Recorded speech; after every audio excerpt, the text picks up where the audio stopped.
नमस्कार, मैं हूं प्रभु चावला और प्रभु वाणी में आपका स्वागत है।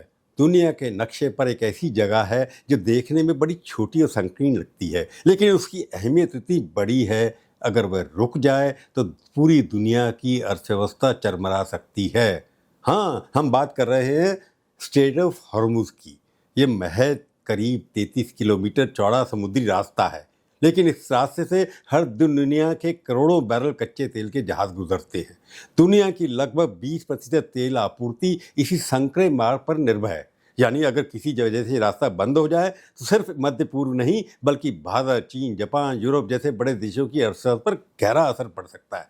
तो सवाल ये है, अगर कभी स्ट्रेट ऑफ हॉर्मुज बंद हो गया तो दुनिया पर क्या असर पड़ेगा, सबसे नुकसान ज़्यादा किसको होगा? आज प्रभुवाणी में हम इसी विषय के ऊपर, अगर Iran Hormuz, straight of Hormuz जिसको कहते हैं, उसको बंद कर देता है तो उसका असर पूरी दुनिया पर क्या पड़ेगा और किस देश को सबसे ज़्यादा नुकसान होगा, इस वीडियो में ये हम चर्चा करने वाले हैं। सबसे पहले समझते हैं कि हॉर्मुज स्ट्रेट है क्या, उसका फ़ायदा क्या है और कहाँ पर है। ये लगभग 33 किलोमीटर चौड़ा एक संकरा समुद्री रास्ता है जो ईरान, ओमान और संयुक्त अरब अमीरात यूएई जिसको कहते हैं उनके बीच में स्थित है, जैसे कि आप वीडियो में देख सकते हैं। यही वही समुद्री मार्ग है जिसके जरिए दुनिया की लगभग 20% तेल आपूर्ति गुजरती है। यानी कि रोज लगभग 1.7 करोड़ बैरल कच्चा तेल इस रास्ते से गुजरता है। ये तेल फारस की खाड़ी के कई देशों से आता है, जिनमें Iraq, Iran, Kuwait, Bahrain, Qatar, Saudi Arab और संयुक्त अरब अमीरात शामिल है, यानी कि यूएई शामिल है।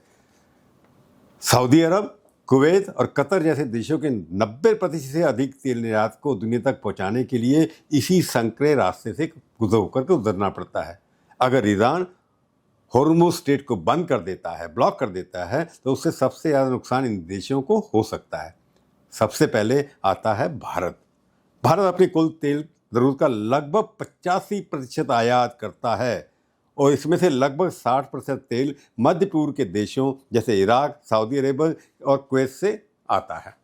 ऐसी स्थिति में भारत में ईंधन की कमी और कीमतें कितनी तेज़ी से बढ़ सकती हैं और तेल पर निर्भर लगभग हर इंडस्ट्री में भारी उथल पुथल हो सकती है।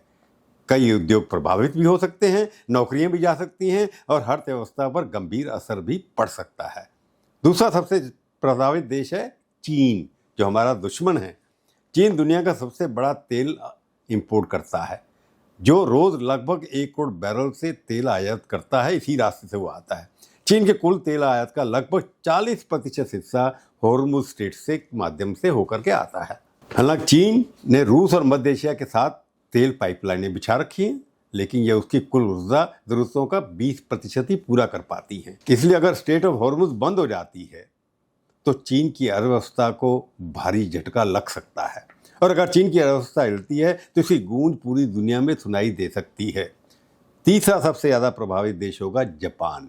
जापान अपनी तेल का जरूरत का लगभग 90% आयात करता है और इस आयात का लगभग 75% हिस्सा स्ट्रेट ऑफ हॉर्मुज के माध्यम से आता है। चौथा देश है सऊदी अरेबिया। सऊदी अरेबिया के 80 से 90% तेल के निर्यात को दुनिया के बाकी हिस्सों तक पहुंचाने के लिए स्ट्रेट ऑफ हॉर्मुज से ही होकर गुजरना पड़ता है, जबकि सिर्फ लगभग 10% तेल लाल सागर रेड सी के रास्ते से यूरोप जाता है। ऐसे में अगर ये चेक पॉइंट बंद हो जाता है, चोक पॉइंट भी बोलते हैं इसको, तो सऊदी अरेबिया की अर्थव्यवस्था को बड़ा झटका लग सकता है। सोचिए, अगर किसी देश की 80 से 90% आमदनी अचानक रुक जाए तो उस देश का क्या हाल होगा। सऊदी अरेबिया के साथ भी ऐसा ही कुछ हो सकता है। इतना ही नहीं, सऊदी अरेबिया अपने आर्थिक हितों की रक्षा के लिए इस रास्ते को दोबारा खोलने के लिए सैन्य कार्रवाई भी कोशिश कर सकता है, जिससे हालात और बिगड़ जाते हैं। पांचवा देश है पाकिस्तान, जो भारत का सबसे बड़ा दुश्मन। पाकिस्तान की लगभग 90% तेल आपूर्ति स्ट्रेट ऑफ हॉर्मुज के माध्यम से होती है। यह तेल मिलकर देश की लगभग 27% ऊर्जा जरूरतें पूरी करता है। इसलिए अगर ये रास्ता बंद हो जाता है तो पाकिस्तान में तेल और ईंधन की कीमतें बड़ी तेज़ी से बढ़ सकती हैं, जो ऑलरेडी बढ़नी शुरू हो गई हैं। लेकिन यहाँ एक दिलचस्प पहलू भी है, क्योंकि पाकिस्तान की सीमा ईरान से लगती है और कई रिपोर्टों में माना गया है कि पाकिस्तान के लगभग 35% डीजल की आपूर्ति अनऑफिशियल सोर्सेज से ईरान से आती है। ऐसे में अगर ये रास्ता बंद हो जाता है तो पाकिस्तान सीधे या फिर चुपचाप ईरान से तेल लेने की दिशा में और आगे बढ़ सकता है। इसके बाद आता है यूएई, यानी कि जहाँ दुबई है वो आता है। यूएई के करीब 72% तेल निर्यात का रास्ता भी स्ट्रेट ऑफ हॉर्मुज से होकर जाता है। हालांकि यूएई के पास एक बैकअप जरूर है, हफशान फुजैराह पाइपलाइन। इस पाइपलाइन के माध्यम से यूएई इस रास्ते को बाईपास करते हुए अपने लगभग 60% तेल का निर्यात कर सकता है। लेकिन एक बड़ी अर्थव्यवस्था के लिए बाकी बचे 40% तेल की निर्यात का रास्ता खो देना भी बड़ा झटका साबित हो सकता है। इसके बाद फ्रांस, जर्मनी और इटली जैसे यूरोपीय देश आते हैं जो औसतन अपने लगभग 10% तेल की आपूर्ति स्ट्रेट ऑफ हॉर्मुज से पूरी करते हैं।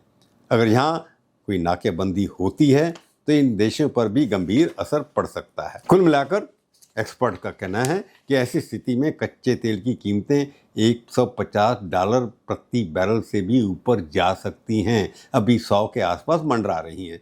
इससे दुनिया भर में तेज महंगाई और सारे वर्ल्ड में आर्थिक मंदी का खतरा पैदा हो सकता है, जो ऑलरेडी विश्व मार्केट्स में देखने से पता लगता है कि स्टॉक मार्केट सारे वर्ल्ड में नीचे जा रही है।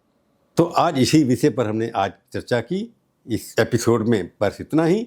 फिर मिलेंगे, किसी और इश्यू पर बात करेंगे। तब तक के लिए धन्यवाद। हाँ, जाने से पहले एक बार एक रिक्वेस्ट, मेरा चैनल देखिए, शेयर करिए, उसके बाद उसके ऊपर टिप्पणियाँ लिखिए, लाइक करिए और अच्छी, बुरी, खट्टी, मीठी कैसी भी लिखिए, मैं पढ़ूंगा, उसका जवाब देने की कोशिश करूंगा। नाराज़ नहीं होऊंगा, गुस्सा नहीं करूंगा। नमस्कार, जय हिंद।